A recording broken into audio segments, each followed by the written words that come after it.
not inside a building. Once somewhere in Toronto. All these shiny things. We didn't know they were fake, but there they were. The Catman, a dozen police officers, and we were in the middle. Gotta love those pickles. This is when the story begins. We got to City TV. It was in the evening, and they put us on the 6 o'clock news with Bill Cameron. What prompted Andy and I to do what we did, I will never know. But we would not sign anything. We would not take a cheesecake photo kissing the cutout of the Catman. We had our winter coats on and everything. We must have looked like burglars to people who saw us on the news. But they brought us on. They said, how did you do it? What did you do? We said, we worked hard. Andy mentioned the computer, laptop, and they went, oh, so computers are really important. And we went home. We celebrated with the Sharons, and the next day we were to come back for a photo opportunity at the Bay. And again, not sure why we did this, but we had a paid duty officer come with us. We never touched the diamonds. They had images of the diamonds pouring, as you saw in the commercials, pouring into like a cloth. They gave us the diamonds. When I say they gave us the diamonds, the officer took the diamonds. We went to a bank, opened a safety deposit box. He put the diamonds in there, and Andy and I signed, and that was it. We had never touched the diamonds. A day or two later, same routine. Hire a police officer, take the diamonds, go to a number of places. There's a place actually where City TV is now, coincidentally, at Yonge and Dundas Square. And there's a building there that it's full of gemologists and so on. And we went to 3 or 4. And it's interesting that letterhead I showed you, we went to that same gemologist, and they all appraised the diamonds in the same way and said, these are worth, I'll give you $28,000. I'll give you $17,000. I'll give you, nobody got to $30,000. And we were not pleased. We were pleased we had won, but we felt ripped off. And just pausing for a moment, $50,000 in 1983 was a pretty significant amount of money.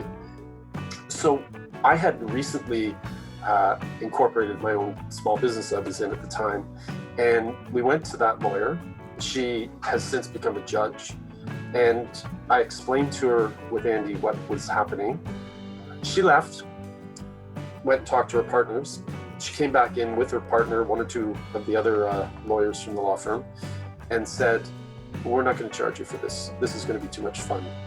And we proceeded to sue City TV and the Bay because we wanted the $50,000 that they had promoted and promised. The hunt began. They accused us of being professional promotion contest winners. We had a computer that they said we could generate clues and so on. It was a glorified typewriter at the time. We said, we've never won a contest before. Well, how do we know you haven't taken some of the diamonds out? Here's the affidavits from the 2 police officers. We've never touched the diamonds.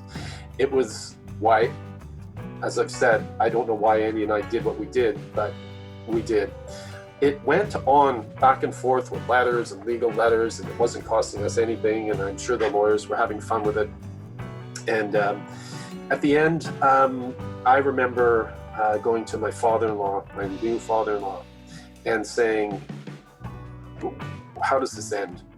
And he asked what the current offer was, and it was something around, it was approaching $40,000. It wasn't quite $40,000. And he said, take it. And so I was not going to tell Andy that, but I asked Andy what he thought, and he too was ready to take the amount of money. Again, getting roughly $20,000 each in 1983 when you have a new home, starting a new life, was a significant amount of money. So we took the money. We signed an affidavit that we wouldn't talk about this in the media. And I bought Sharon a kick-ass big diamond ring, and I bought myself the biggest lawnmower on the street. All the people on the street hated me. I was the young punk on the street. We were the new kids on the street. They were all established, and I had the best lawnmower. Again, back then, the lawnmower might have cost $250. The ring was maybe a couple $1,000s or whatever it was. But we had a huge amount of money that allowed us to not have a mortgage pretty early in life, so that was pretty cool. Andy and Sharon, they used their money to move out of the apartment and into their first home, which was kind of cool. I actually found this picture. This is at what was then Andy and Sharon's apartment after we had moved out. And we had, I don't know if you guys remember Greg Daly. He had this great voice from City TV, but Greg, am I saying that right? Greg Daly? It's not Greg Daly. Daly came and interviewed us at the home, and we had a lot of fun with him.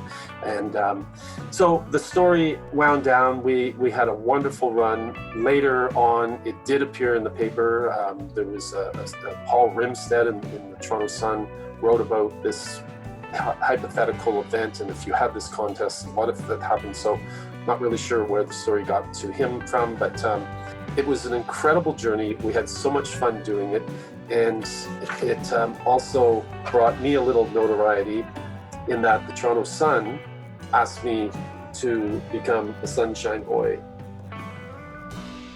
So that's the story of the great $50,000 diamond hunt, and I hope you enjoyed it. Talk to you soon. Bye.